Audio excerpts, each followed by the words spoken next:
بسم الله الرحمن الرحيم.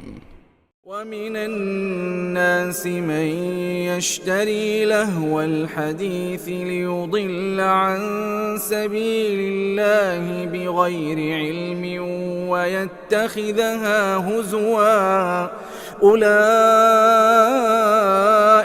لهم عذاب مهين وإذا تتلى عليه آياتنا ولى مستكبرا كأن لم يسمعها كأن في أذنيه وقرا فبشره بعذاب أليم.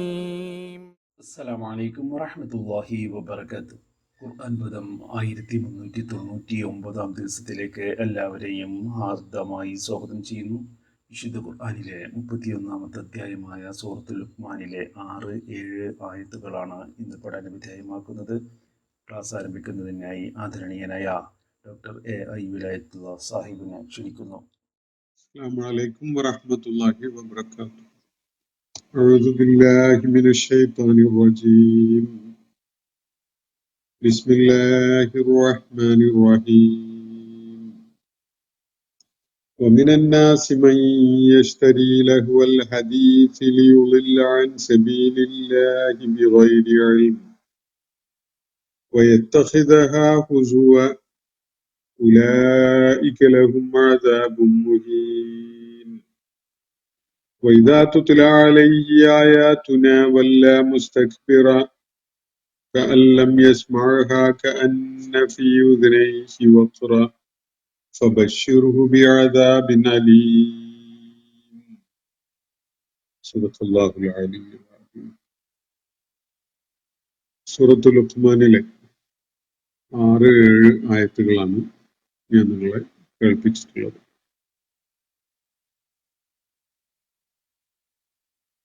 ഈ സൂറത്തിന്റെ തുടക്കത്തിൽ തിൽക ആയാത്തുൽ കിതാബിൽ ഹക്കീം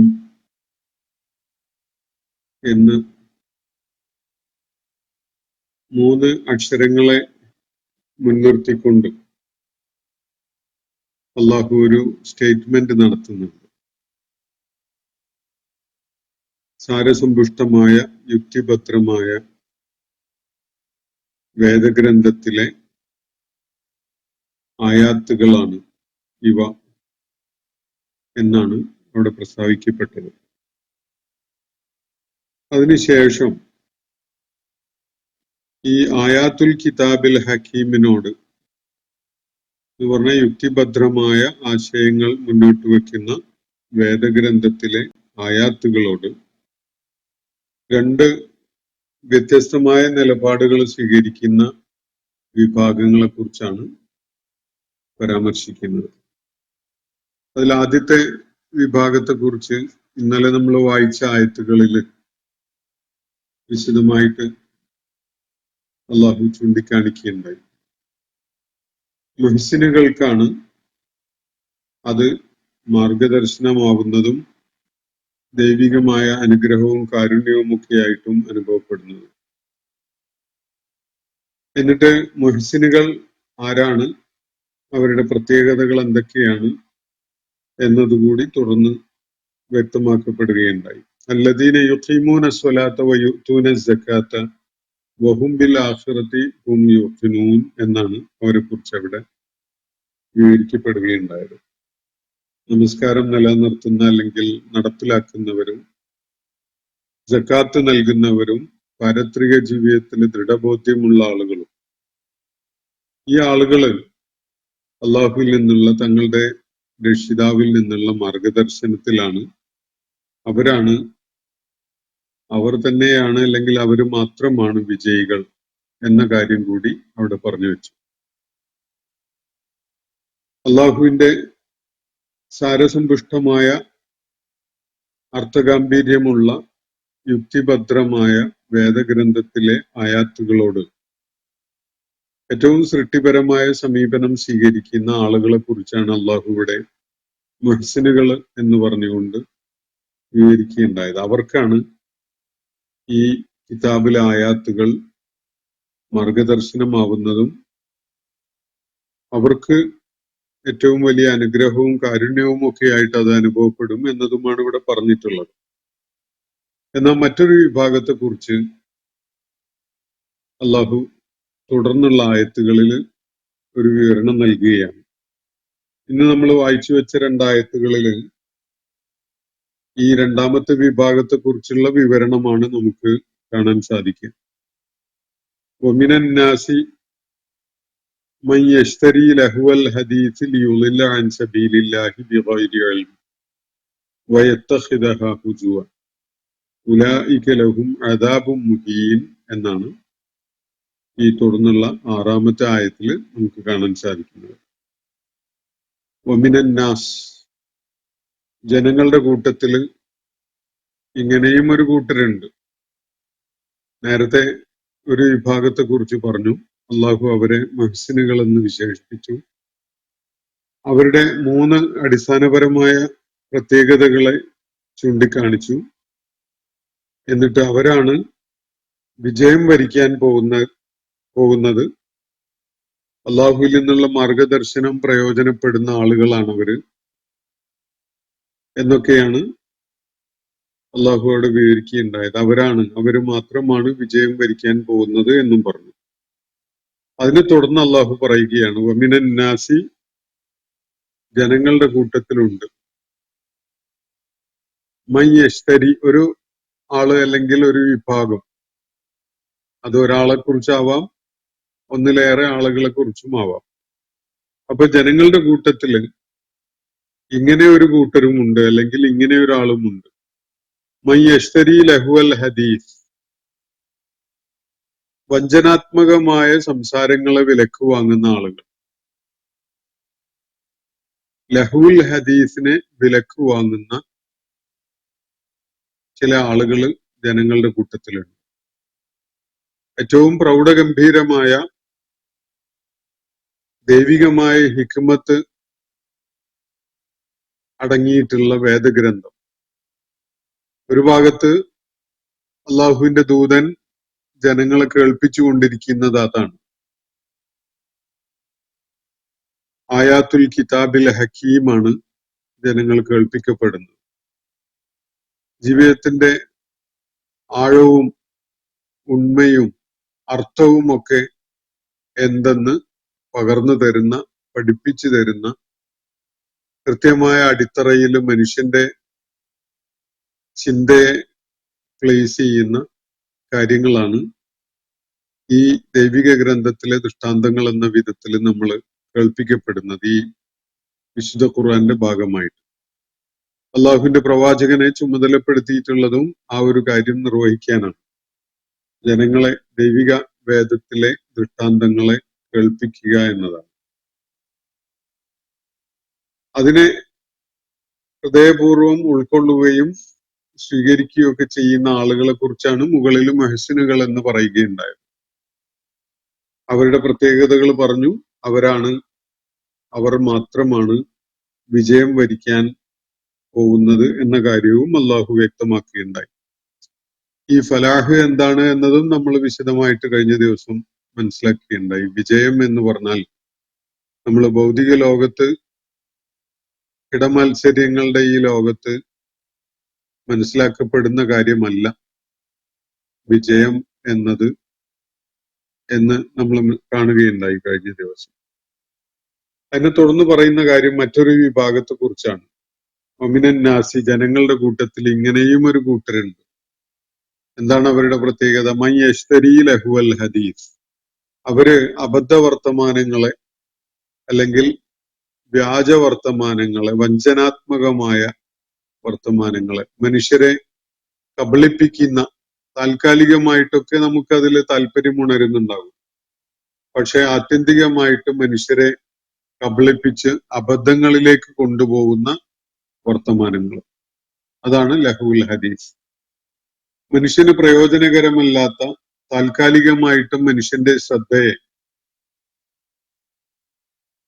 അനാവശ്യ കാര്യങ്ങളിലേക്ക് വലിച്ചു കൊണ്ടുപോകുന്ന, മനുഷ്യ ചിന്തയെയോ മനുഷ്യന്റെ മനസ്സിനെയോ ഒക്കെ മലീമസപ്പെടുത്തുന്ന, പറയത്തക്ക പ്രയോജനമൊന്നുമില്ലാത്ത, സത്യം കണ്ടെത്താനും ഉൾക്കൊള്ളാനും മനുഷ്യന് പ്രേരണയാവാത്ത വിധത്തിലുള്ള, എന്നാൽ സത്യത്തിൽ നിന്നോ ശരിയായ കാര്യങ്ങൾ ഉൾക്കൊണ്ടുകൊണ്ടുള്ള ചിന്തയിൽ നിന്നൊക്കെ തന്നെ മനുഷ്യനെ തിരിച്ചു കളയുന്ന, മനുഷ്യനെ ഡിസ്ട്രാക്ട് ചെയ്യുന്ന തരത്തിലുള്ള കാര്യങ്ങളാണ് ലഹുൽ ഹദീസ് കൊണ്ട് ഉദ്ദേശിക്കപ്പെട്ടിട്ടുള്ളത് എന്നത് ഹദീസുകളിൽ നിന്നും ചരിത്ര സ്രോതസ്സുകളിൽ നിന്നൊക്കെ ആയിട്ട് നമുക്ക് മനസ്സിലാക്കാൻ സാധിക്കും.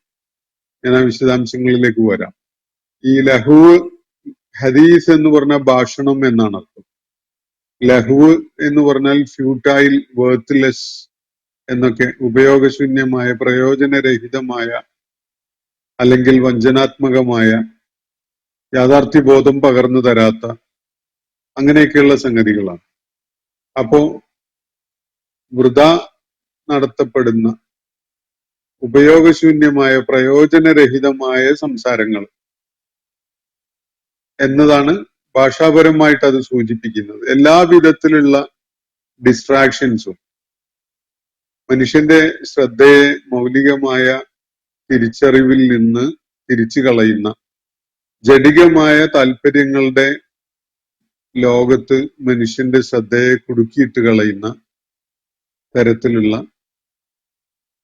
എന്ത് സംഗതികളെയും ലഹുൽ ഹദീസ് എന്ന് ഖുർആൻ വിശേഷിപ്പിക്കുന്ന ഈ പ്രയോഗത്തിന്റെ പരിധിയിൽ വരുന്നതായിട്ട് ചൂണ്ടിക്കാണിക്കപ്പെടുന്നുണ്ട്.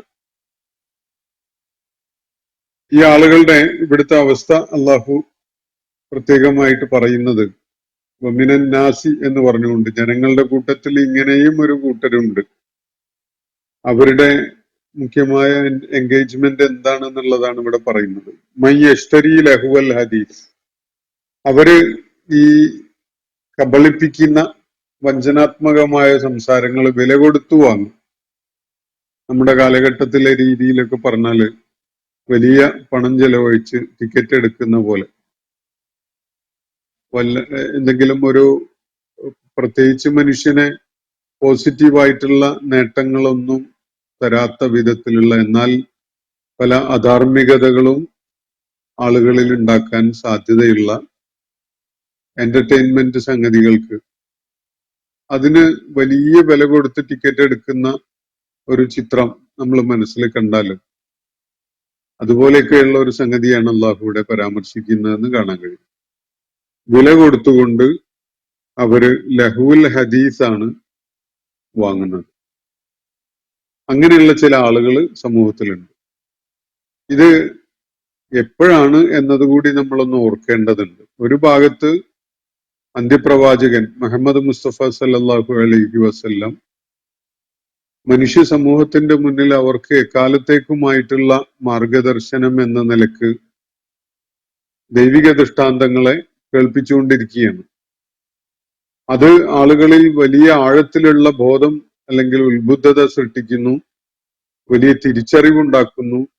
അവര് ദിശാബോധമുള്ള ആളുകളായിട്ട് മാറുന്നു. അത് അവർക്ക് വളരെ പ്രയോജനകരമായി മാറുന്നു. ഇതാണ് ഒരു ഭാഗത്ത് സംഭവിച്ചുകൊണ്ടിരിക്കുന്നത്. എന്നാൽ മറുഭാഗത്ത് ഈ ദൈവിക ദൃഷ്ടാന്തങ്ങളിലേക്ക് ശ്രദ്ധ നൽകുന്നതിൽ നിന്ന് ആളുകളുടെ ശ്രദ്ധ വേറെ പലതിലേക്കും തിരിച്ചുവിടുന്നതിന് വേണ്ടി ഉദ്ദേശപൂർവം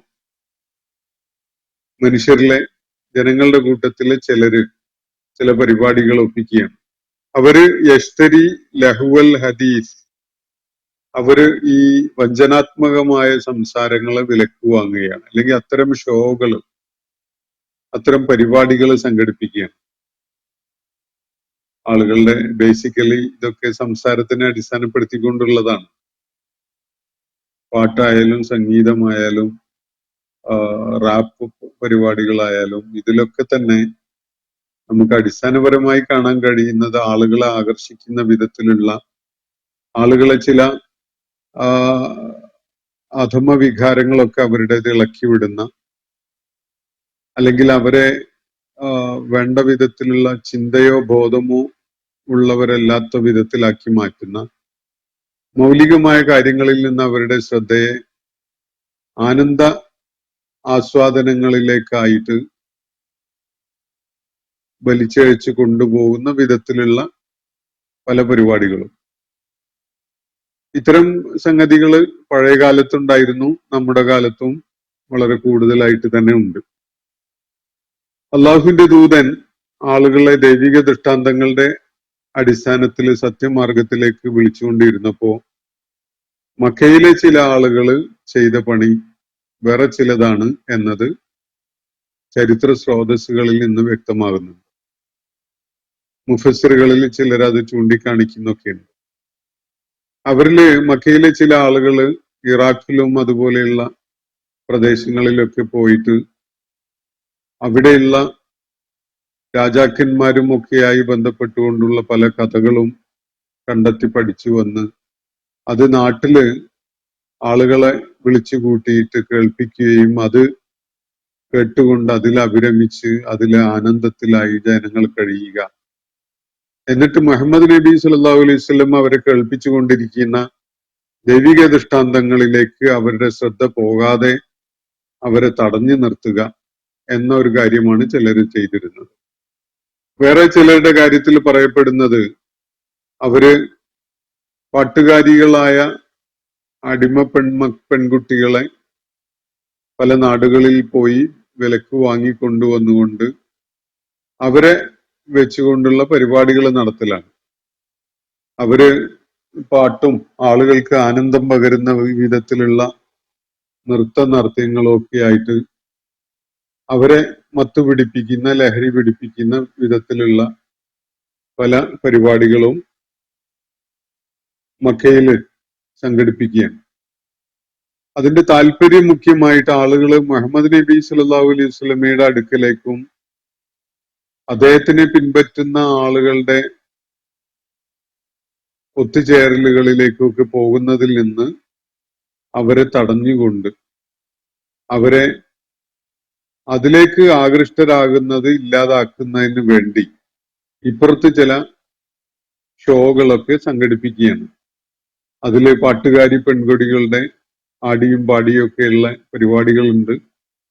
അതുപോലെ ആളുകളെ ആകർഷിക്കുന്ന വിധത്തിലുള്ള കഥാകഥന പരിപാടികളുണ്ട്. രാജാക്കന്മാരും അവരുടെ ജീവിതവും ഒക്കെയായി ബന്ധപ്പെട്ടുകൊണ്ടുള്ള കഥാപ്രസംഗം പോലെയുള്ള കാര്യങ്ങൾ നടക്കുന്നുണ്ട്. ഇങ്ങനെയുള്ള പല സംഗതികളും അവര് സംഘടിപ്പിക്കുന്നത് വളരെ ഗംഭീരമായ ആയാത്തുൽ കിതാബിൽ ഹക്കീം അവരെ പരിചയപ്പെടുത്തിക്കൊണ്ടിരിക്കുന്ന ഘട്ടത്തിൽ ഒരു ഭാഗത്ത് മുഹമ്മദ് നബി സല്ലല്ലാഹു അലൈഹി വസല്ലം അത്തരം വളരെ ഫലദായകമായ കാര്യങ്ങൾ ചെയ്തുകൊണ്ടിരിക്കുമ്പോൾ ചില ആളുകൾ അതിൽ ആകൃഷ്ടരാകുന്നു, അവര് ആ മാർഗം ഉൾക്കൊള്ളുന്നു. അത് അവര് കാരണം അവര് മുഖേന മറ്റു പലരിലേക്കും അതിന്റെ സ്വാധീനം ഉണ്ടാകുന്നു എന്നതൊക്കെ നമ്മൾ കണ്ടു. മറുഭാഗത്ത് അതിലേക്ക് ആളുകൾ ആകൃഷ്ടരാകാതിരിക്കുന്നതിന് വേണ്ടിയുള്ള ചില ഷോകളാണ് നടക്കുന്നത്. അത്തരം സംഗതികളെ കുറിച്ചുള്ള പരാമർശമാണ് ഇവിടെ ഈ 6-7 ആയത്തുകളിലായിട്ടുള്ളത് എന്നാണ് പല പ്രമുഖരും ചൂണ്ടിക്കാണിക്കുന്നത്. അപ്പൊ ജനങ്ങളുടെ കൂട്ടത്തില് ഈ ആയാത്തുൽ കിതാബിൽ ഹക്കീമൊക്കെ അവിടെ ഉണ്ടായിരിക്കെ തന്നെ അതിന്റെ ചർച്ചയും അത് സംബന്ധമായിട്ടുള്ള വിവരണങ്ങളൊക്കെ നബി സല്ലല്ലാഹു അലൈഹി വസല്ലം അവർക്ക് നൽകിക്കൊണ്ടിരിക്കുന്ന ഘട്ടത്തിൽ തന്നെ വേറെ ചിലരുടെ പരിപാടി മയ്യശ്തരി ലഹുവൽ ഹദീസ്, അവര് ഈ വ്യാജമായ വഞ്ചനാത്മകമായ കബളിപ്പിക്കുന്ന ഭാഷണങ്ങൾ വില കൊടുത്തു വാങ്ങുകയാണ്. ഈ ടോക്ക് ഷോ എന്നൊക്കെ പറയാറുണ്ട്. സ്റ്റേജിൽ വലിയ ഒരുക്കങ്ങളൊക്കെ ചെയ്തുകൊണ്ട് റാപ്പിന്റെ വേറൊരു രൂപമായിട്ടുള്ള സംസാരമാണ് ഇതിന്റെ മുഖ്യമായ, പാട്ടല്ല. അപ്പോ ആകർഷകമായി ആളുകളെ ആനന്ദിപ്പിക്കുന്ന വിധത്തിലുള്ള സംസാരങ്ങൾ, അങ്ങനെയുള്ള ചില സംഗതികൾ, അടിപൊളി ഈവന്റ്സ് എന്നൊക്കെ നമ്മൾ വേണമെങ്കിൽ ഈ കാലഘട്ടത്തിൽ പറയുന്ന തരം സംഗതികൾ. അപ്പൊ ഇത് ആളുകള് വില കൊടുത്തു വാങ്ങുകയാണ്. ചില ആളുകള് കാശ് മുടക്കിയിട്ടാണ് ഇത് നടപ്പിലാക്കുന്നത്. എന്തിനാണ്? അതിന്റെ താല്പര്യം എന്താണ്? ലിയുളില്ല അൻ സബീലില്ല, അള്ളാഹുവിന്റെ മാർഗത്തിൽ നിന്ന് ആളുകളെ പ്രേരിപ്പിക്കുന്നതിന് വേണ്ടിയാണ്. ആരെങ്കിലും മുഹമ്മദ് നബി സല്ലല്ലാഹു അലൈഹി വസല്ലമയുടെ പ്രബോധനത്തിലേക്ക് ആകൃഷ്ടരായി എങ്കിൽ അവരെ ഉടനെ ലൈംഗികതയുടെയും കാമാസക്തിയുടെയും അതുപോലെയുള്ള മൃദുല വികാരങ്ങളെ തട്ടിയുണർത്തുന്ന വിധത്തിലുള്ള പരിപാടികൾ പലതും സംഘടിപ്പിച്ച് ആളുകളുടെ ശ്രദ്ധ ഗൗരവമുള്ള ഈ വിഷയങ്ങളിൽ നിന്ന് റാഞ്ചി കൊണ്ടുപോവുക എന്നതാണ് ഈ ആളുകൾ ലക്ഷ്യമിടുന്നത്. ലിയുളില്ല അൻ സബീലില്ല, അള്ളാഹുവിന്റെ മാർഗത്തിൽ നിന്ന് ജനങ്ങളെ വഴി പഴപ്പിക്കാൻ വേണ്ടിയാണ് അവരിത് ചെയ്യുന്നത്. അത് ചെയ്യുന്നത് എങ്ങനെയാണ്? ബിഗൈരി ഇൽമിൻ, അറിവില്ലാതെ, ഒരു ജ്ഞാന അടിത്തറയും ഇല്ലാതെ. ഇത് 2-3 സംഗതികളിലേക്ക് ചേർത്ത് വായിക്കാവുന്ന ഒരു പ്രയോഗമാണ് ബിഗൈരി ഇൽമിൻ എന്നത്. ജ്ഞാനമില്ലാതെ എന്ന്. ജനങ്ങളിൽ ചിലരുണ്ട്, അവര് വ്യാജമായ വഞ്ചനാത്മകമായ സംസാരങ്ങളെ വില കൊടുത്തു വാങ്ങുന്നു എന്ന് പറഞ്ഞല്ലോ. അത് വാങ്ങുന്നത് ബിഗൈരി ഇൽമിൻ, യാതൊരു ജ്ഞാന പിൻബലവും ഇല്ലാതെ, അറിവില്ലാതെ, ഇൽമിന്റെ യാതൊരു അടിത്തറയും ഇല്ലാതെയാണ് അവരത് ചെയ്യുന്നത് എന്ന നിലയ്ക്ക് അത് മനസ്സിലാക്കാം. അതേപോലെ തന്നെ ജനങ്ങളെ പിഴവിലാക്കുന്നത്, അള്ളാഹുവിന്റെ മാർഗത്തിൽ നിന്ന് പിഴപ്പിക്കുന്നത്, അങ്ങനെ ചെയ്യുന്ന ആളുകള് അറിവില്ലാതെയാണ്, അജ്ഞതയിൽ കഴിഞ്ഞുകൊണ്ടാണ് ചെയ്യുന്നത്. കാര്യങ്ങൾ മനസ്സിലാക്കിയിട്ടൊന്നുമല്ല. അവർക്ക് അള്ളാഹുവിന്റെ പ്രവാചകൻ അവരെ കേൾപ്പിച്ചുകൊണ്ടിരിക്കുന്നത് അബദ്ധമാണ് എന്നതൊന്നും ബോധ്യപ്പെട്ടിട്ടല്ല. എന്തെങ്കിലും ജ്ഞാനത്തിന്റെ അടിസ്ഥാനത്തിൽ അത് തെറ്റാണ്, അബദ്ധമാണ് എന്ന് ബോധ്യപ്പെട്ടുകൊണ്ടുള്ള കാര്യമല്ല അവർ ചെയ്യുന്നത്. അറിവില്ലാതെയാണ്, അജ്ഞതയുടെ കാരണത്താൽ ഇങ്ങനെ ചില കാര്യങ്ങൾ ചെയ്തുകൊണ്ടിരിക്കുകയാണ് അവർ. ഇനി മൂന്നാമത്തത്, ജനങ്ങൾ വഴികേടിലാവുന്നത് തന്നെ ഈ അറിവില്ലായ്ക കൊണ്ട് ആവാം. അവരെ ഡിസ്ട്രാക്ട് ചെയ്യാൻ വേണ്ടി ചില ആളുകൾ ചില ഷോകളൊക്കെ സംഘടിപ്പിക്കുന്ന കാര്യം ഞാൻ പറഞ്ഞല്ലോ. കഥാപ്രസംഗമായാലും നാടകങ്ങളായാലും നൃത്തങ്ങളായാലും പാട്ടുകളായാലും ഇങ്ങനെയുള്ള പല പരിപാടികളും കാണിച്ചുകൊണ്ട് ആളുകളുടെ ശ്രദ്ധ അതിലേക്കൊക്കെ കൊണ്ടുപോകുന്നു. മുഹമ്മദ് നബി സല്ലല്ലാഹു അലൈഹി വസല്ലം അവരെ കേൾപ്പിച്ചുകൊണ്ടിരിക്കുന്ന അദ്ദേഹത്തിന്റെ പ്രബോധന ദൗത്യവുമായി ബന്ധപ്പെട്ടുകൊണ്ടുള്ള സംസാരം ആളുകൾ കേൾക്കുന്നതിൽ നിന്ന് അവരെ ശ്രദ്ധ മറ്റു ചിലതിലേക്കായിട്ട് അവർ പിടിച്ചു വലിച്ചു കൊണ്ടുപോകുന്നു. അജ്ഞത മൂലമാണ്, അറിവില്ലായ്കയുടെ അല്ലെങ്കിൽ ജ്ഞാനമില്ലായ്കയുടെ കാരണത്താലാണ് ആളുകൾ അങ്ങനെ ആകൃഷ്ടരാകുന്നത്, അതിലേക്ക് ആളുകളെ പ്രേരിപ്പിച്ചു കൊണ്ടുപോകുന്നത്. അതേപോലെ തന്നെ ഈ വഞ്ചനാത്മകമായ ഭാഷണങ്ങളെയും സംസാരത്തെയും ഒക്കെ വില കൊടുത്തു വാങ്ങുന്നത്. ഇതിലൊക്കെ പണം മുടക്കിയിട്ടാണ് ഈ ആളുകൾ അതിൽ ഇൻവോൾവ് ആവുന്നത്. പണച്ചെലവുള്ള ഒരു സംഗതിയാണ്. അങ്ങനെ അവര് സംസാര വൈഭവമുള്ള ചില ആളുകളെ ആകർഷിക്കുന്ന വിധത്തിൽ സംസാരിക്കാൻ വേണ്ടി ഏർപ്പാടാക്കി അതിനു വേണ്ടിയുള്ള വട്ടം കൂട്ടൽ നടത്തുകയാണ്. അതുപോലെ നൃത്തങ്ങൾ സംഘടിപ്പിക്കുന്നു. അതേപോലെ പാട്ടുകാരി പെൺകൊടികളെ കൊണ്ട്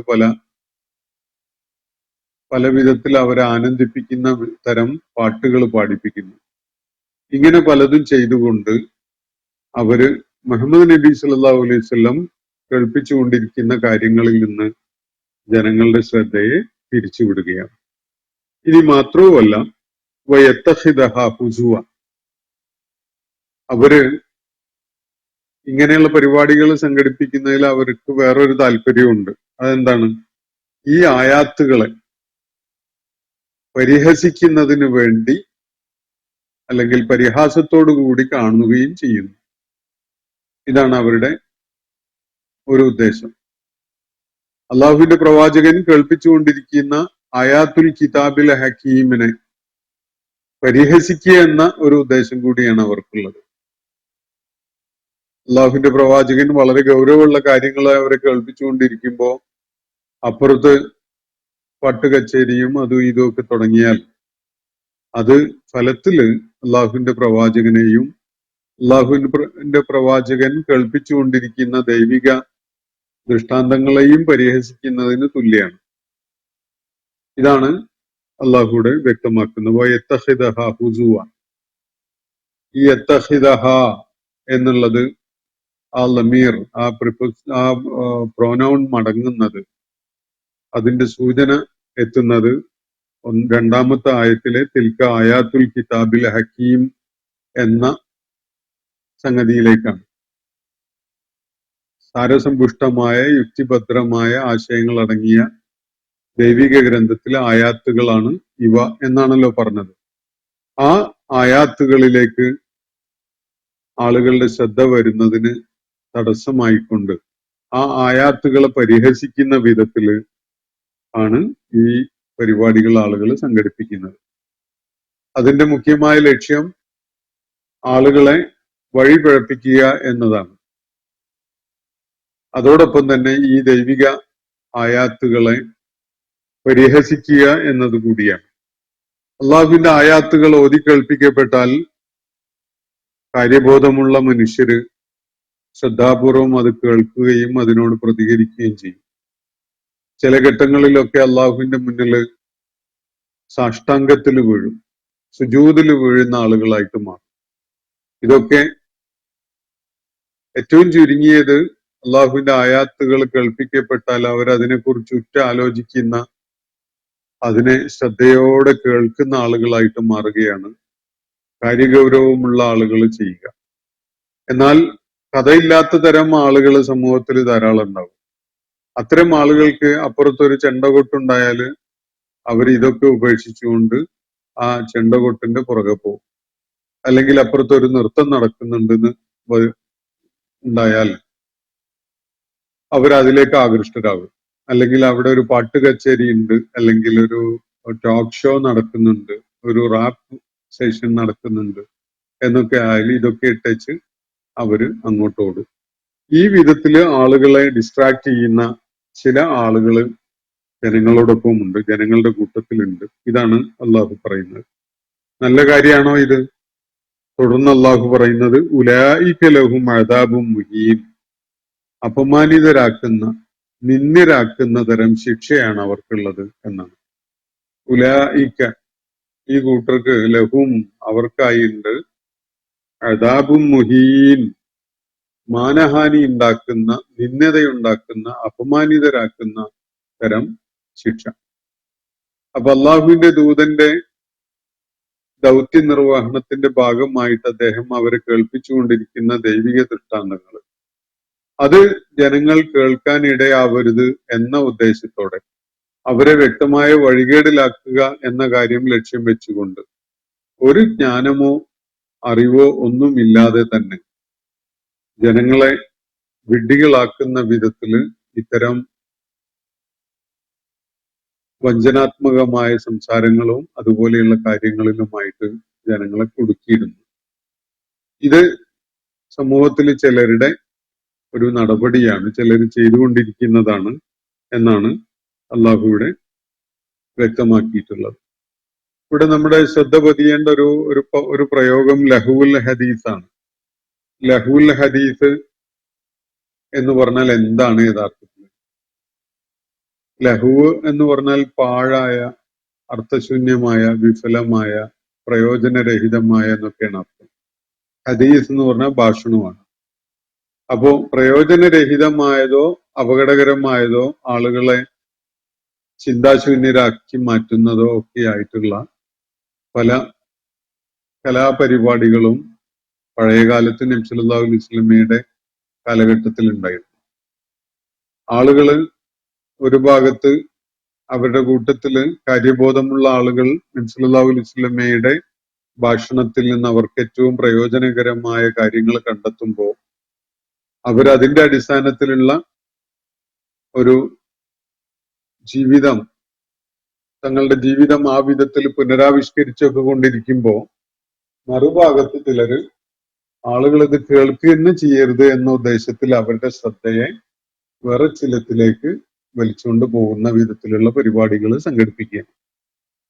അപ്പൊ അത്തരം സംഗതികളെയാണ് ഇവിടെ ലഹുൽ ഹദീസ് എന്ന് പറയുന്നത്. നബി സല്ലല്ലാഹു അലൈഹി വസല്ലം ഇത് സംബന്ധമായി ചില വിശദീകരണങ്ങളൊക്കെ നൽകിയിട്ടുണ്ട്. അതിൽ നമുക്ക് കാണാൻ കഴിയുന്നത് ഇപ്പോ 3-4 ഹദീസുകൾ ഈ ആയത്തിന്റെ വിശദീകരണമായിട്ട് മുഫസ്സിറുകളൊക്കെ ചൂണ്ടിക്കാണിക്കുന്നത്, അതിലൊന്ന് ലാ യഹില്ലു ബൈഉൽ മുഗനിയാത്ത് വലാ ശിറാഉ വല തിജാറ ഫീഹിന്ന വല അസ്മാനിഹിന്ന എന്ന് പറയുന്നൊരു ഒരു ഹദീസ് കാണാം. അതായത് ഗായികകളെ,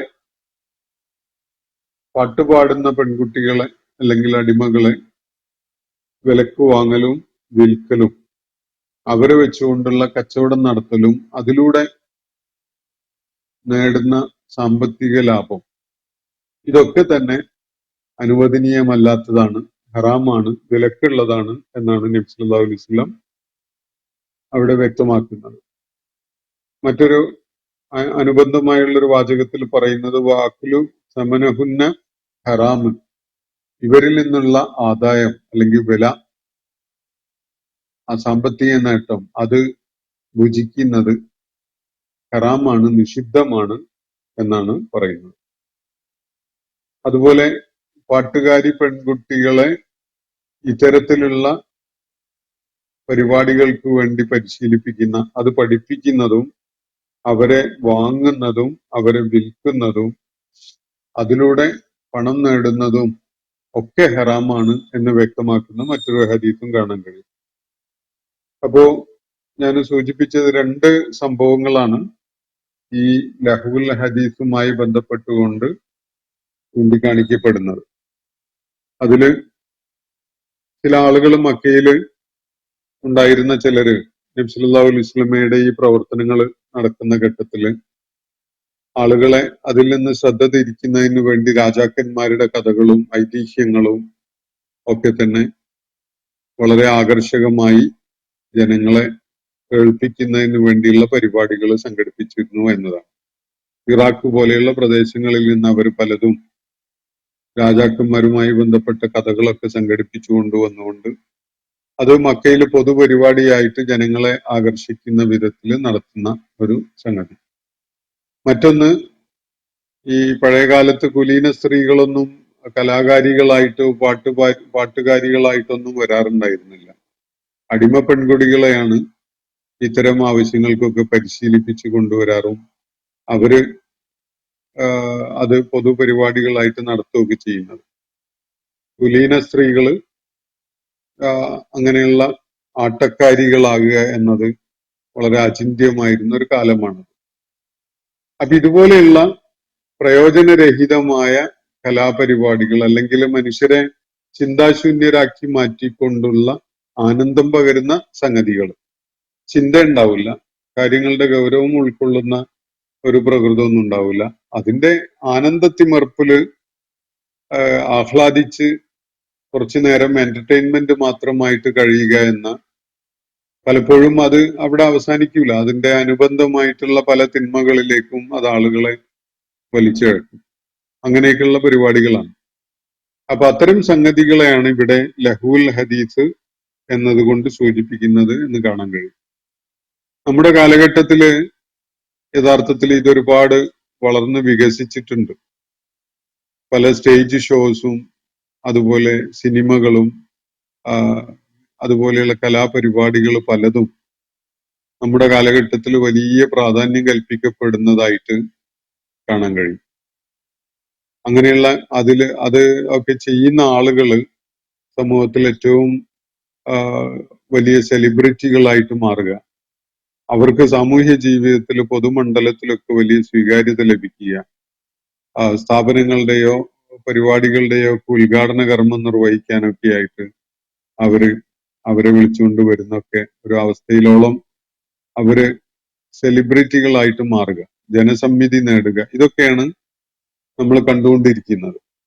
അപ്പോ ഇത്തരം സർഗാത്മകമായ സംഗതികള്, അതുപോലെ ഇത്തരം ഷോകള്, ഇങ്ങനെ പലതും ഉണ്ടല്ലോ നമ്മുടെ കാലഘട്ടത്തിൽ. ഒരുപാട് ഇനങ്ങളുണ്ട് ഇതിന്റെ. മിമിക്രി ഒക്കെ പോലെയുള്ളത്, അനുകരണ കലകള്, അതുപോലെ അഭിനയ കലകള്, അതുപോലെ പാട്ട് പോലെയുള്ള റിഥമിക് ആയിട്ടുള്ള സംഗതികൾ അവതരിപ്പിക്കുന്ന കലകള്, ഇങ്ങനെ ഒത്തിരി കലാരൂപങ്ങൾ നമ്മുടെ കാലഘട്ടത്തിൽ ഉണ്ട്. ഇതെല്ലാം ലഹ്വുൽ ഹദീസാണോ, നിഷിദ്ധമാണോ, ഉപേക്ഷിക്കേണ്ടതാണോ എന്ന ഒരു കാര്യം നമ്മൾ പഠനവിധേയമാക്കേണ്ടതുണ്ട്. ഞാൻ മനസ്സിലാക്കിയെടുത്തോളം അത് സംബന്ധമായി പണ്ഡിത ലോകം നടത്തിയിട്ടുള്ള ചർച്ചയുടെയും വിലയിരുത്തലുകളുടെയും ഒക്കെ ഒരു സംക്ഷിപ്തമായിട്ട് എന്റെ മനസ്സിൽ അവശേഷിക്കുന്ന ഒരു കാര്യം, പ്രയോജനരഹിതമായ, മിഷനില്ലാത്ത, ദൗത്യബോധമില്ലാത്ത, ലക്ഷ്യരാഹിത്യം സൃഷ്ടിക്കുന്ന വിധത്തിലുള്ള ഏത് കലയും ഏത് കലാരൂപവും ലഹുൽ ഹദീസിൽ പെടുന്നതാണ്. കുറഞ്ഞ സമയത്തേക്കോ അല്ലെങ്കിൽ ദീർഘകാലത്തേക്കോ ഒക്കെ മനുഷ്യരെ അശ്രദ്ധരാക്കുന്ന വിധത്തിലുള്ള എന്റർടൈൻമെന്റ് ഫോർ എന്റർടൈൻമെന്റ് സേക്ക് ആയിട്ടുള്ള കല, അല്ലെങ്കിൽ ഈ ആനന്ദം പകരുന്ന കലാരൂപങ്ങള് ആ ആനന്ദം പകരുന്നതിന് വേണ്ടി മാത്രമായിട്ട് നമ്മൾ പലപ്പോഴും യുവ സമൂഹം അടിച്ചു പൊളിക്കുന്ന പരിപാടി എന്നൊക്കെ പറയുന്ന സംഗതികളുണ്ടല്ലോ. അപ്പൊ അങ്ങനെയുള്ള കലാമൂല്യം എന്ന് മാത്രം നമ്മൾ പറയുന്ന വേറെ പ്രയോജനമൊന്നും ഇല്ലാത്ത വിധത്തിലുള്ള കലകളൊക്കെ തന്നെ ഈ വിധത്തിലുള്ള ലഹുൽ ഹദീസായിട്ട് ഏറ്റവും ചുരുങ്ങിയത് അവ സമയം കൊല്ലികളാണ്. നല്ല കാര്യങ്ങൾ ചെയ്യുന്നതിൽ നിന്ന്, ശരിയായ വിധത്തിലുള്ള ആലോചനകളിൽ നിന്ന് ഒക്കെ മനുഷ്യരെ ഡിസ്ട്രാക്ട് ചെയ്യുന്ന തരത്തിലുള്ള സംഗതികളാണ് അതൊക്കെ. അവയൊക്കെയും തന്നെ ഈ കാറ്റഗറിയിൽ പെടുന്നതാണ്, ലഹുൽ ഹദീസിൽ പെടുന്നതാണ് എന്നാണ് അതിനെ സംബന്ധമായിട്ട് വളരെ സംക്ഷിപ്തമായിട്ട് ഞാൻ മനസ്സിലാക്കി വെച്ചിട്ടുള്ളത്. അപ്പോൾ കല എന്ന രൂപത്തില് നമ്മുടെ മുന്നിലുള്ള എല്ലാ സംഗതികളും നിഷിദ്ധമാണോ എന്നൊരു ആലോചന ന്യായമായിട്ടും സാധ്യമാണ്. അപ്പോ ഈ ആയത്തുകൾ വീണ്ടും വായിച്ചാൽ നമുക്കതിൽ വലിയൊരു വ്യക്തത കിട്ടും. ആ വ്യക്തത എന്താണെന്ന് പറഞ്ഞാൽ അള്ളാഹുവിടെ വ്യക്തമാക്കിയിട്ടുള്ളത്, ജനങ്ങളുടെ ഇടയില് ഈ വഞ്ചനാത്മകമായ സംസാരം വിലക്ക് വാങ്ങുന്ന ആളുകൾ, അവിടെ തന്നെ സംസാരത്തിന്റെ കാമ്പ് എന്താണ് എന്നത് വ്യക്തമാക്കപ്പെടുന്നുണ്ട്. ഒരു കഴമ്പുമില്ലാത്ത, മനുഷ്യന് പ്രയോജനകരമല്ലാത്ത, മനുഷ്യരിൽ ശരിയായ ചിന്ത ഉണർത്താത്ത, നന്മയിലേക്ക് മനുഷ്യരെ പ്രേരിപ്പിക്കാത്ത, അല്ലെങ്കിൽ ധർമ്മബോധം അവനിൽ ഉണ്ടാക്കാത്ത വിധത്തിലുള്ള സംഗതികളാണ്. ലഹു ആയ ഹദീസാണ് അള്ളാഹു ഈ വിധത്തിൽ വിവരിക്കുന്നത്. ഹദീസിനെ അല്ല, ഭാഷണങ്ങളെയല്ല. ഭാഷണങ്ങളിൽ പലതും വളരെ പ്രയോജനകരമായതുണ്ടാകും, പക്ഷെ അതല്ല. ലഹു ആയ ഹദീസിനെയാണ് ഈ വഞ്ചനാത്മകമായ, മനുഷ്യനെ കബളിപ്പിക്കുകയും വഴിപഴപ്പിക്കുകയും ഒക്കെ ചെയ്യുന്ന തരത്തിലുള്ള ഇത്തരം സംഗതികളെയാണ് ഇവിടെ പരാമർശിക്കുന്നത് എന്ന് കാണാൻ കഴിയും. അതിന്റെ രണ്ട് താല്പര്യങ്ങൾ ഇവിടെ പറയുകയുണ്ടായി. ഒന്ന്, അത് ജനങ്ങളെ അള്ളാഹുവിന്റെ മാർഗത്തിൽ നിന്ന് പിഴപ്പിക്കുന്നു എന്നതാണ്. അങ്ങനെ ലക്ഷ്യം വെച്ചുകൊണ്ട് തന്നെ, അല്ലെങ്കിൽ ബോധപൂർവമായിട്ടല്ലെങ്കിൽ പോലും ഒരുപാട് കാലങ്ങളായിട്ട് എന്തായിരുന്നു ഇങ്ങനെയുള്ള ഒരു കല വികസിപ്പിച്ചെടുത്തതിന്റെ താല്പര്യം എന്നത് ആളുകൾ മറന്നുപോയിട്ടൊക്കെ ഉണ്ടാവും. പക്ഷെ തുടക്കത്തിൽ കൃത്യമായിട്ടും അതിന് ലക്ഷ്യം ഉണ്ടായിരുന്നിരിക്കും. ആ ലക്ഷ്യം കൈവരിക്കാൻ വേണ്ടിയാണ് അങ്ങനെ ഒരു കലാരൂപം വികസിപ്പിച്ചെടുത്തിട്ടുണ്ടാവുക. പിന്നീട് ആ കലാരൂപം കൈകാര്യം ചെയ്യുന്ന ആളുകൾക്കൊക്കെ വലിയ ഖ്യാതിയും പേരും ഒക്കെ വന്ന് ചേർന്നതോടെ അത്തരം സംഗതികൾ ചെയ്യാതിരിക്കുന്നത്, അതിലേക്കൊന്നും പോകാത്ത ആളുകൾ എന്തോ കഴിവുകെട്ടവരാണ് എന്ന് പോലും മനസ്സിലാക്കുന്ന ഒരവസ്ഥയൊക്കെ പിന്നീട് വന്നിട്ടുണ്ട്. അപ്പോ ആളുകളെ വഴിപഴപ്പിക്കുക എന്ന, അള്ളാഹുവിന്റെ മാർഗത്തിൽ നിന്ന് വഴിപഴപ്പിക്കുക എന്ന താല്പര്യം അതിൽ ഉണ്ട് എങ്കിൽ, അല്ലെങ്കിൽ അള്ളാഹുവിന്റെ മാർഗത്തെക്കുറിച്ച് ജനങ്ങളെ അശ്രദ്ധരാക്കുന്ന കാര്യങ്ങളെങ്കിലും അതിലുണ്ട് എങ്കിൽ ഈ വിഭാഗത്തിൽ പെടുന്നതാണത്. മറ്റൊന്ന്, ഇതിന്റെയൊക്കെ അടിത്തറ വിവരമില്ലായ്കയാണ്, അറിവില്ലായ്കയാണ്. ജീവിതം എന്താണെന്ന് അറിയലുണ്ടാവില്ല, അള്ളാഹുവിനെ തിരിച്ചറിഞ്ഞിട്ടുണ്ടാവില്ല, അള്ളാഹുവിന്റെ ദൂതനെ തിരിച്ചറിഞ്ഞിട്ടുണ്ടാവില്ല, ശരിയായ ജീവിത ദർശനം ഉൾക്കൊണ്ടിട്ടുണ്ടാവില്ല. അങ്ങനെയുള്ള ആളുകൾ എന്ത് കല നടത്തിയാലും ദ്രോഹം ഉണ്ടാവുള്ളൂ. ജീവിതം എന്താണെന്നുള്ളത് അടിസ്ഥാനപരമായി മനസ്സിലാക്കിയിട്ടില്ലാത്ത ആളുകൾ നടത്തുന്ന എന്ത് എന്റർടൈൻമെന്റും നമ്മളിൽ ഒരുതരം വഷളത്തരം സൃഷ്ടിക്കുകയുള്ളൂ. അതുകൊണ്ട് ഖുർആൻ ഇവിടെ പറയുന്ന ലഹുൽ ഹദീസിൽ അതൊക്കെ പെടും. അതേ സമയത്ത് ഞാൻ മനസ്സിലാക്കുന്നത് സ്വോദ്ദേശപരമായ കലയുണ്ട്. ആളുകളെ സത്യം തിരിച്ചറിയാൻ പ്രേരിപ്പിക്കുന്ന, നന്മ ചെയ്യാൻ പ്രചോദിപ്പിക്കുന്ന, അവരെ ഏറ്റവും പോസിറ്റീവായ രീതിയിൽ ചിന്തിക്കാൻ കരുത്ത് നൽകുന്ന വിധത്തിലുള്ള വലിയ മോട്ടിവേഷൻ ആകാൻ കലക്ക് സാധിക്കും എന്നതാണ് നമ്മൾ നമ്മുടെ കാലഘട്ടത്തിലെ പല സംഭവങ്ങളും വെച്ചുകൊണ്ട് തന്നെ മനസ്സിലാക്കുന്നത്. അപ്പൊ പൂർണ്ണമായിട്ട് കലയെ അള്ളാഹു, ഇത്തരം സംഗതികളെ അള്ളാഹു വിലക്കിയിട്ടില്ല. അതിനെ വഞ്ചനാത്മകമായ വിധത്തിലുള്ള സംഗതിയാക്കി മാറ്റുകയാണ്, ജ്ഞാനത്തിന്റെ അടിത്തറയില്ലാത്തതാക്കി മാറ്റുകയാണ് എങ്കിൽ തീർച്ചയായിട്ടും അത് വിലക്കുള്ളതാണ്. അതേ സമയത്ത് പ്രയോജനകരമായ, മനുഷ്യനെ ചിന്തയുള്ളവരാക്കുന്ന, കാര്യങ്ങളുടെ വസ്തുതകൾ മനസ്സിലാക്കാൻ പ്രേരിപ്പിക്കുന്ന, നന്മ ചെയ്യാനും അതുപോലെ സാമൂഹ്യ പ്രതിബദ്ധത കാണിക്കാനും ഒക്കെയുള്ള പ്രചോദനമാവുന്ന വിധത്തില് ഈ കലാരൂപങ്ങൾ പ്രയോജനപ്പെടുത്തപ്പെടുന്നു എങ്കിൽ അത് പക്ഷേ അതിൽ ഇൻവോൾവ് ആകുന്ന ആളുകളെ പല വഴികേടിലേക്കും നയിക്കുന്ന വിധത്തിലാണെങ്കിൽ വീണ്ടും ആ വിഷയം നിഷിദ്ധമായി മാറുകയാണ്. എന്നാൽ ആ വിധത്തിലുള്ള വഴികേടിലേക്ക് ആളുകളെ നയിക്കാൻ ഇടയില്ലാത്ത രീതിയിൽ, കാരണം ഇതൊക്കെ പല സമ്പർക്കങ്ങളും പല ബന്ധങ്ങളും ഒക്കെയാണ്, പലതും പല കൂട്ടായ്മകളിൽ വരുന്നത് കൊണ്ടും പല ആളുകളുമായുള്ള വ്യക്തി സമ്പർക്കം കാരണമായിട്ടും ഒക്കെയാണ് പലരും ശരിയായ ജീവിത ദർശനം കൈയൊഴിഞ്ഞ് വഴികേടിന്റെ ലലാലത്തിന്റെ ദിശയിലേക്ക് നീങ്ങിക്കൊണ്ടിരിക്കുന്നത്. അത്തരം സാധ്യതകൾ ഇല്ലാത്ത വിധത്തില് സത്യം ഉയർത്തിപ്പിടിക്കാനും മർദ്ദിതരോടൊപ്പം നിൽക്കാനും നീതി നടപ്പിലാക്കാനും നന്മ ഉദ്ഘോഷിക്കാനും അതുപോലെ സമൂഹത്തിലെ സൃഷ്ടിപരമായ പ്രതിഫലനങ്ങൾ ഉണ്ടാക്കാനും ഒക്കെ ഉദ്ദേശിച്ചുകൊണ്ട് കലയെ പ്രയോജനപ്പെടുത്തുന്നുണ്ടെങ്കിൽ അത് വേറൊരു വിഷയമാണ്. അതിനെക്കുറിച്ച് നമ്മൾ അതിന്റെ ശരി തെറ്റുകൾ നമുക്ക് തീരുമാനിക്കാൻ ഈ അടിസ്ഥാനം പോരാ. ഇവിടെ അള്ളാഹു ലഹുൽ ഹദീസ് എന്ന തീർത്തും 100% അപകടകരമായ, ദ്രോഹകരമായ, വഞ്ചനാത്മകമായ കലാരൂപങ്ങളെയാണ്, അല്ലെങ്കിൽ മനുഷ്യരെ സമയം കൊല്ലി പ്രവർത്തനങ്ങളെയാണ് പരാമർശിക്കുന്നത് എന്നത് കാണാൻ സാധിക്കും.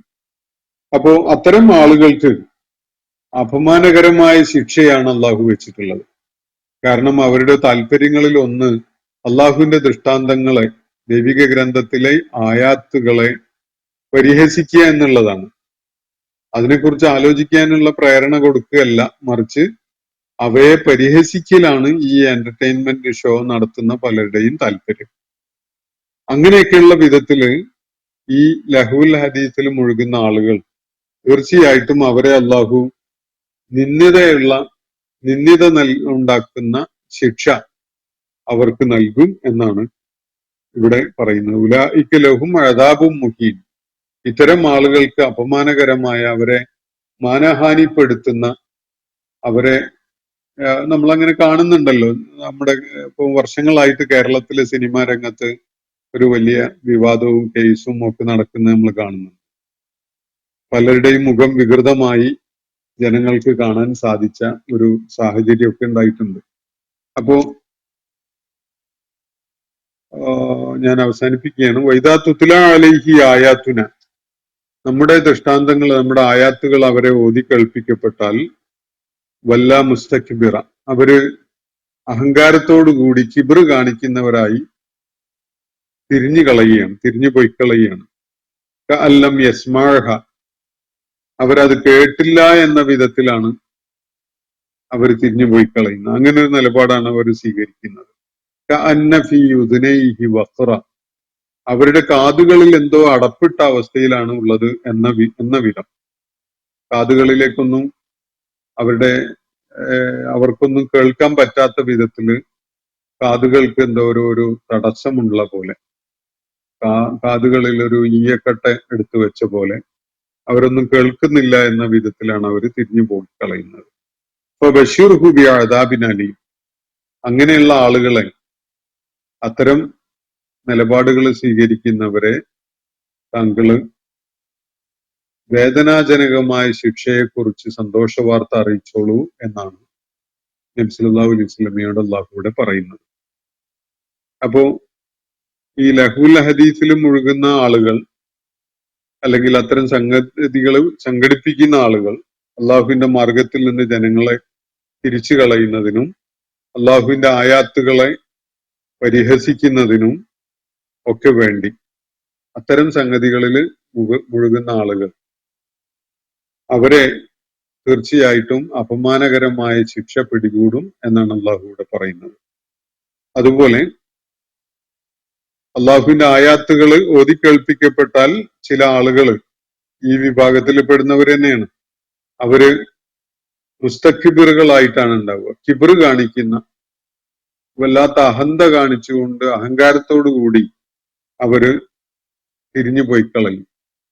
അവരത് കേട്ടിട്ടേ ഇല്ല എന്നുള്ള നിലക്ക്, എന്തോ കേൾവിക്ക് അവരുടെ കാതുകളിൽ ഒരു തടസ്സമുണ്ട് എന്ന വിധത്തിലാണ് അവരുടെ പെരുമാറ്റം. അത്തരം ആളുകളോട് ഫബശ്ശിറുഹു, അങ്ങനെ ഒരുത്തനെ കണ്ടാൽ അവന് താങ്കൾ സന്തോഷ വാർത്ത നൽകുക. എന്തിനെ കുറിച്ചാണ്? ബി അദാബിൻ വേദനാജനകമായ ശിക്ഷ അവനെ തേടി വരുന്നുണ്ട് എന്ന സന്തോഷ വാർത്ത അത്തരം ആളുകളെ അറിയിക്കുക എന്നാണ് അള്ളാഹുവിന്റെ പ്രവാചകനോട് അള്ളാഹുവിടെ നിർദ്ദേശിക്കുന്നത്. ഈ ഇന്നത്തെ സെഷൻ ഞാനിവിടെ അവസാനിപ്പിക്കുകയാണ്. വളരെ വിശിഷ്ടമായ ഒരു ദിനത്തിലൂടെയാണ് നമ്മൾ കടന്നു പോകുന്നത്. ഹാജിമാര് അറഫയിലൊക്കെ ഒത്തുചേർന്നിരിക്കുന്ന സമയമാണത്. അപ്പോ ഹജ്ജിന്റെ ഏറ്റവും പ്രധാനപ്പെട്ട ഒരു റുക്കിനാണ് ഈ അറഫയിലെ സംഗമം. ചരിത്രപരമായി ഒക്കെ തന്നെ വലിയ പ്രാധാന്യമുള്ള ഒരു തിരിച്ചറിയലിന്റെയും ഒത്തുകൂടലിന്റെയും ഒക്കെ ഒരു അനുഭവമാണ് അറഫ. അറഫ നഷ്ടപ്പെട്ടവന് ഹജ്ജ് തന്നെ നഷ്ടപ്പെട്ടിരിക്കുന്നു എന്നാണ് ഒരു ഹദീസിൽ വ്യക്തമാക്കപ്പെടുന്നത്. അറഫയില് ഹാജിമാർ ഒത്തുചേരുന്ന സന്ദർഭത്തിൽ ലോകമെമ്പാടുള്ള സത്യവിശ്വാസികൾ വ്രതം അനുഷ്ഠിച്ചുകൊണ്ട് അവരുടെ മനസ്സിന്റെ ഈമാനികമായ വിശ്വാസപരമായ അള്ളാഹുവിനോടുള്ള വിധേയത്വം കാണിച്ചുകൊണ്ട് ഉള്ള ആ നിലപാടിനോട് ചേർന്ന് നിൽക്കുന്ന ഒരു കാര്യമാണ് ലോകത്തെമ്പാടുള്ള മുസ്ലിങ്ങൾ ചെയ്യുക. അതിനോടനുബന്ധിച്ചാണ് ഈ അറഫ ദിനത്തിലെ വ്രതാനുഷ്ഠാനമൊക്കെ. അപ്പൊ അള്ളാഹു ഈ സന്ദർഭത്തിന്റെ ഈ അനുഷ്ഠാനങ്ങളുടെ അതുമായി ബന്ധപ്പെട്ടുകൊണ്ടുള്ള ചരിത്ര സ്മൃതികളുടെ ഒക്കെ ചൈതന്യം ഉൾക്കൊണ്ടുകൊണ്ട് ഏറ്റവും ഫലദായകമായ വിധത്തിൽ അത്തരം സംഗതികളിൽ ഏർപ്പെടുന്ന, അതിന് സാധ്യമാകുന്ന, അതിന് തൗഫീഖ് ലഭിക്കുന്ന സൗഭാഗ്യവാന്മാരുടെ കൂട്ടത്തിൽ നമ്മളെല്ലാവരെയും ഉൾപ്പെടുത്തുമാറാവട്ടെ. വാഖിർ ദഅ്വാന അനിൽ ഹംദുലില്ലാഹി റബ്ബിൽ ആലമീൻ. അസ്സലാമു അലൈക്കും വറഹ്മത്തുള്ളാഹി വബറകാതുഹു. ഇന്നത്തെ ഖുർആൻ പദം ഇവിടെ സമാപിക്കുന്നു. ഖുർആൻ പഠനത്തിൽ പങ്കെടുത്ത എല്ലാവർക്കും അല്ലാഹു അർഹമായ പ്രതിഫലം നൽകി അനുഗ്രഹിക്കട്ടെ. വആഖിർ ദഅ്വാന അനിൽ ഹംദുലില്ലാഹി റബ്ബിൽ ആലമീൻ. അസ്സലാമു അലൈക്കും വറഹ്മത്തുള്ളാഹി വബറകാതുഹു.